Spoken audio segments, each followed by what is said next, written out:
The name of the book is Reality Check, Making the Best of the Situation. And the situation is sitting in studio with us right now. Mike, always appreciate the time. Thanks for coming in. Yes, thanks for having me, guys. We obviously have a situation, but today the new nickname is The Publication because we're releasing this new book over the next couple of weeks, and it is my masterpiece. And you have the investigation as well while watching the show, and that investigation actually landed to Angelina finding her father. So Yes. I'm addicted to the show. Like Yes. I'm a sycophant to the Jersey Shore. The new season should be airing shortly, I believe, in March. #1 show on MTV on Thursdays and sometimes on cable as well. We turned 15 minutes of fame into 15 years. Yeah, it's crazy. So indeed, we do have a situation.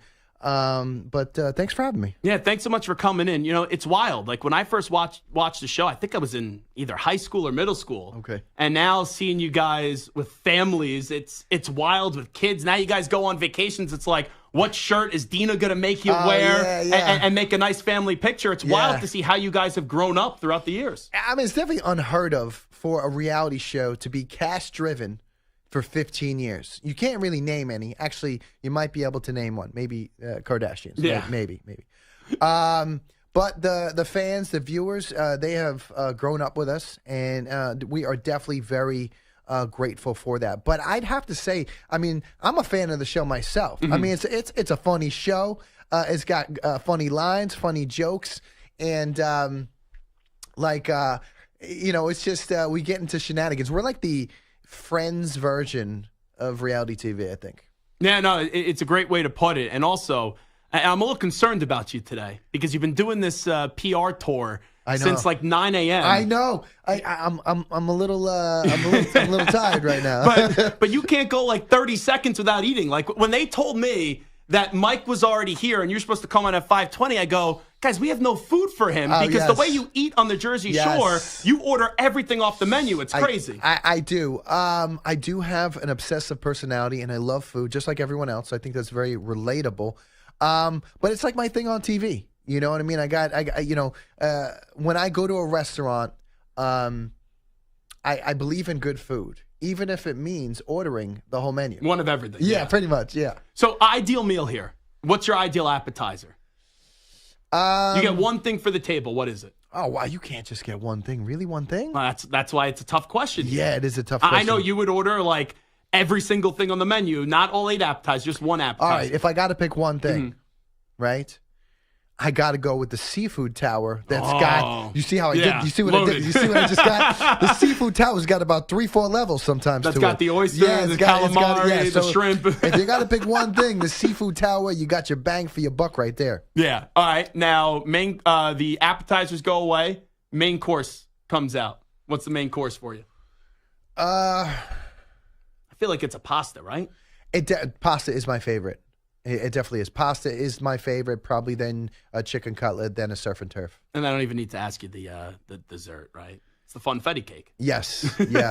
I'll be honest. I would have to definitely pick pasta. I love everything. I like fusilli. I like penne, rigatoni, pesto, Sunday sauce, clams oreganata. I mean, anything pasta I love. Well, November is always a tough month for us because on this show I feel like I'm on an island because I don't like turkey for Thanksgiving.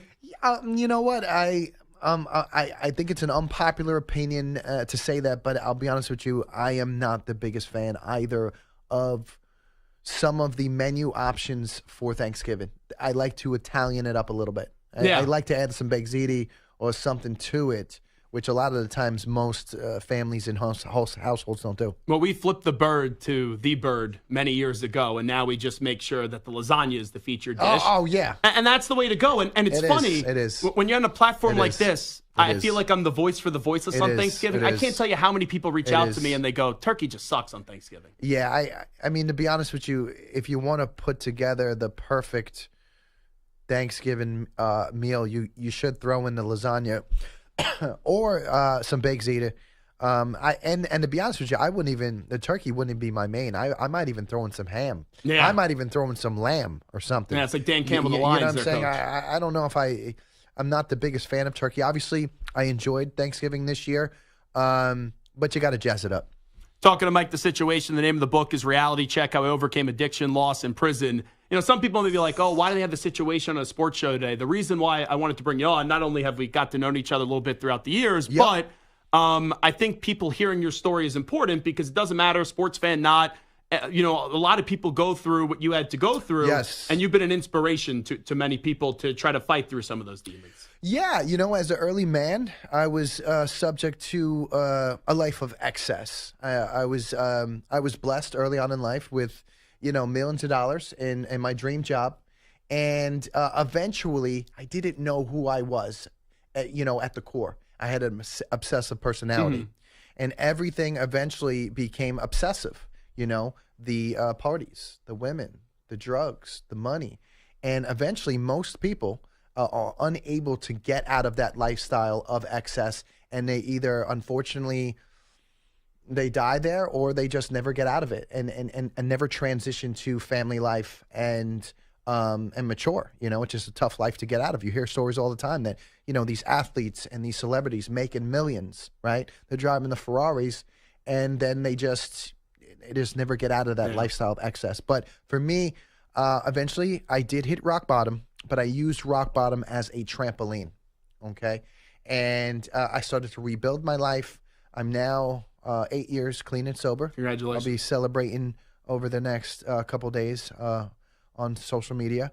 And I'm now a father of 2 babies with 1 on the way. Wow. Married 5 years in a happy, healthy marriage. I also speak at rehabs and high schools and colleges across the country, sharing my experience, strength, and hope, to let people know out there that, listen, if Mike could do it, I could do it too. If Mike can overcome certain obstacles, I can too. And unfortunately, I know it because I had 2 or 3 friends actually that passed away. Oh yeah, me too. And they weren't able to overcome the demons. And a lot of times, they just didn't know how to ask for help, or you knew they had a problem, but you didn't know the extent of it. Yes. And I'm just wondering, you going through it and now coming out on the better side of it, when did you realize, hey, I'm going down the wrong path, I need help? Well, first of all, I'd like to point out that I love the fact that you said demons, because most men, probably that are listening to this, we all know that we got that, a demon inside of us. And some people can control it better than others. But for me, I always knew that I was always pushing the envelope and the limits for everything. And eventually, once, I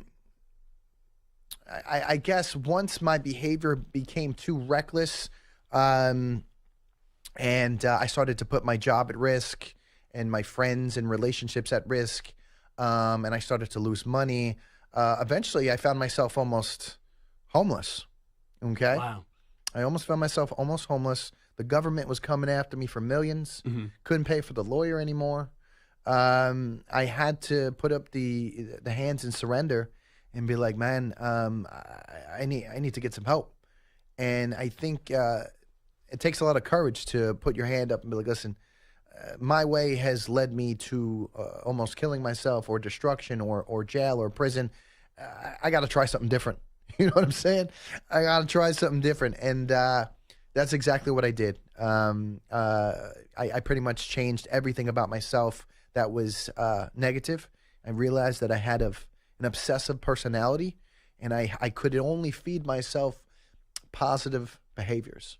So that's what I did. One day at a time. What did you gain from having to go to prison? Just wondering. You obviously gain accountability. You know what I mean? I didn't think that the judge was going to send me to prison. I was a first-time offender. I was in the zone for probation and community service, which I held out with the government for almost down to my trial. And if anybody knows anything about the system, if you get a plea bargain and you're in the level of that is recommended for probation and community service, and you're a first-time offender, meaning you have no priors, 9 out of 10 times you are going to get probation and community service. But because of who I was, and I was on TV, and I was this guy, this guy, the situation, they made an example out of me. And I had to take my medicine like a man. I had to hold my head high. I didn't think I was going to go to prison, but when they first sent my brother away for 2 years, I'll be honest with you, I sat there, I'm like, oh, they sent him away for 2 years. They're not going to send me. Within 5 minutes later, she sent me almost a year. And I sat there. I'm like, all right, I guess this is what I'm doing next. And it forced me to take total accountability. Total accountability means if you were unhappy in any spot of your life, go look in the mirror, and that's who you need to talk to. Because if I was not guilty, guess what? The judge wouldn't have sent me to prison. But my name was on all the accounts that made all the millions of dollars, right? Now, if my team didn't file the taxes, it doesn't matter. I needed to file. I was responsible to do that. So the buck stops with me. You can have employees, you can have a publicist, you can have a whole team insulating you, which I did. It doesn't really matter. You can have checks and balances, but if you don't check and balance and you're an absentee leader, then you're going to end up in prison. That's what happened to me. Tell me about the time you did heroin, and then also the time when you guys were going to Italy to film, and all the drugs that you brought over, and how you did smuggling, it. Which one you want first? Go with the heroin first. Oh man, that was a tough story. I always told myself, I made millions of dollars, yearly. I would never take this drug. This is the drug that people don't come back from. This is a drug that I felt that I didn't have to. I had the resources. I had the money. But after years and years of making bad decisions, I found myself behind the eight ball. I was depressed, anxiety through the roof. I was unemployed, months behind on the rent. Government was coming after me for millions. I was about to be evicted, and I wanted to get out of feeling that way. So I had a moment of weakness. And it's, I'll be honest with you, it's relatable. So I got the case of, I don't know if I could say this, but fuck it. And I called up a buddy of mine, and I'm like, yo, man, I'm like, you know anybody that we can get some prescription pills? He's like, yeah, sure. I'm like, all right, cool. I'll come pick you up. I come pick it up. I come pick up my boy, and he goes, we got to drive to Newark. I was like, bro, I can't drive to Newark, man. I'm on one of the biggest reality shows in the country. My nickname is The Situation. Yeah, everyone knows who you are. You think I can go? You can't hide anywhere. Really hide in a housing complex or in the streets of Newark when the sirens are going around? He's like, man, stay in the car. I'll go. I know somebody. Don't worry, we'll be real quick. I reluctantly went. I knew it was a bad idea. I jumped in my white Corvette at the time in 2000. I think it was 2015, and we're driving down to Newark. I'm fighting with my then girlfriend, who's my now wife. Yeah. And she knows where I'm going. Mm-hmm. You know, the women in our life always know when always know when we're making bad decisions. And I get down to Newark, and I just knew it was a bad idea. You got sirens going around everywhere, and we parked. He went into a housing complex. He was gone for an hour here, an hour there. We striking out, and I just felt worse because every time that he kept striking out, I'm thinking to myself, you know what? If I don't score these prescription pills soon, I'm probably going to go into withdrawal. And if anybody knows what withdrawal means, it means you're dependent on prescription pills, and you're probably going to get cold-like symptoms very soon, and you're going to be seriously uncomfortable, and it's going to be a bad situation ASAP. Eventually, my friend comes back out to the car, okay? I was surprised we even made it that far because, like I said, I'm on one of the biggest TV shows in the country, and I'm going to score drugs in a Corvette in the hood. Okay, we get back in the car, and he throws on my lap this almost like this bundle of some sort, and I was like, "What the hell is this?" And in my brain, I'm like, "No, he didn't." In my brain, I'm like, "This is my boy since we were little." I'm like, "No, he didn't." Just throw something on my lap that I said I was never going to do. Yeah. He knows I didn't want to do this. He knows what I wanted. I had the money not to do this. Oh, my God, no. And sure enough, it was heroin. And it was the first time I ever seen it. It was like a wrapped up bundle. It was wax paper. It was like this yellowy, sandy substance. And I'm like, oh, man, like, what am I going to do? It was already hours we're out in Newark. We can't continue to search. And now we got heroin on us. I mean, this bad situation just got worse. Mm-hmm. So I'm like, all right, man, let's just get out of here. Let's just go home. Now we're on the way home, on the turnpike, going back from Newark back to Central Jersey. And I got my then girlfriend blowing up my phone. Where you at? I finally get back to the house. And I still got this bundle on me. And I'm like, I told myself, all right, man, what am I going to do? What am I going to, deep down inside, I probably knew I was going to try it. You know what I mean? Because it was just, I had no other option. You know, I'm about to go through what's called withdrawals. I get back in my room. I tell my then girlfriend at the time, I said, I'm going to go to sleep early. I close the door and I take my key out of my pocket and I'm about to try a key bump. I dip it into the little baggie and I try it. And I'm like, oh my God, I didn't die. And then I was like, I don't like it. I didn't like it. I'm like, oh my God, thank God I didn't like it. Most people don't come back from this. Oh my God, I'm going to survive. Like, oh my God. And then a little devil on my shoulder's like, why don't you try a little bit more? Wow. Maybe you'll like it then. Maybe you'll get a little high from it. So then I'm like, all right, cool. But in the back of my head, I'm like, if I try too much, I might die. You know, because people overdose from this type of substance. So as I was going in for this second key bump, my phone rings. And guess who it is? It's my mom. Huh. And I'm like, no way. So I pick it up. And my mom goes, are you okay? There was concern in her voice to the point. She knew something was wrong. She knew something. I couldn't believe it. I looked up at the sky like I was in the Truman Show. I'm like, are there hidden cameras in this room right now? This is ridiculous. It was a sign from above, the Almighty.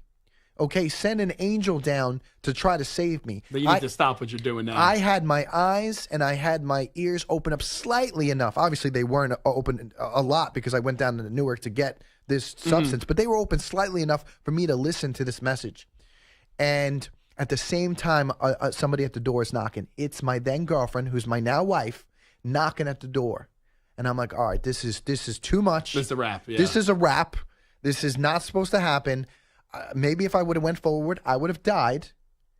And right then and there, I just called it quits. I threw it in the toilet. I had tears in my eyes because I got to the precipice of almost passing a point of no return. I felt I stared the devil in the face, and maybe I didn't come back. I opened the door, hung up with my mother. I flushed the drugs down the toilet. And then I opened the door and I had tears in my eyes. I embraced my then girlfriend at the time and said, you know what, I'm sorry. I need help. I need to go to rehab. I have a really big problem. I called my pretrial officer who was assigned to the United States versus the situation, the court case. And I was like, I just spilled my guts. I'm like, listen, I can't. My life was on the line. I had to be totally accountable. I'm like, I got to go to rehab. The next day I was in rehab. I pretty much never turned back. I'm now 8 years clean and sober. An example of the comeback is greater than the setback. Well, let me just ask you this before we let you run. Mike, the Situation, once again, the name of the book is Reality Check, Making the Best of the Situation, How I Overcame Addiction, Loss, and Prison. This is supposed to be a happy time of the year. It's supposed to be about family and food, and everyone's gearing up for December, coming off of Thanksgiving. I'm sure there's people listening right now that are saying, I'm going through something that Mike was going through. Yeah. What advice do you give them, and what do you say for them to have the courage to reach out and ask for help to try to fight these demons? I would say that it takes courage to put your hand up and say, I need help. I mean, we're all human. We all make mistakes. Okay? We're all sharing this human experience. Okay? Put your hands up. I need help, because there are some people out there, okay, that take a substance and don't come back from it. They OD, they pass, and next thing you know, you never see them again. Yeah. Okay? But you could be on the other side of that, and you could raise your hand and be like, listen, enough is enough. I'm sick and tired of being sick and tired. Okay? And this right here, I could be that angel right now for somebody listening on the other side. Like that angel, which was my mother and my then wife, or my then girlfriend, who's now my wife, saved me back in 2015. And also, if the situation can recover from such, a crazy, debilitating addiction, and so can you. And if I can overcome obstacles, so can you. Before we let you run, just what do you want people to gain from the book? You know what? I think the book is going to presently surprise the readers and the public. I think it's going to entertain, it's going to shock you, educate you, and also it's going to inspire you. and it's going to save a lot of lives. And I'm very excited to release this book over the next couple of weeks. It's definitely going to be a movie. I guarantee if you read the book, you will not be able to put it down. And then the last thing, I got to ask you one show question here. So we saw a lot of Ronnie and Sam on the show this year, but in separate rooms. Yes. I saw a TikTok of them dancing together. Yes. Next season, are we getting them in the same room? Next season is the season. Okay, so we will see them in the same room on camera for the first time. Next season is the season. How is Ronnie doing, by the way? I mean, listen, I always support a comeback. Everyone always loves a good one. So he's doing good as far as I know. Well, appreciate you coming in once again. The name of the book is Reality Check, Making the Best of the Situation. It's by Mike Sorrentino, The Situation. Mike, thanks so much. Yes, thank you so much for having me.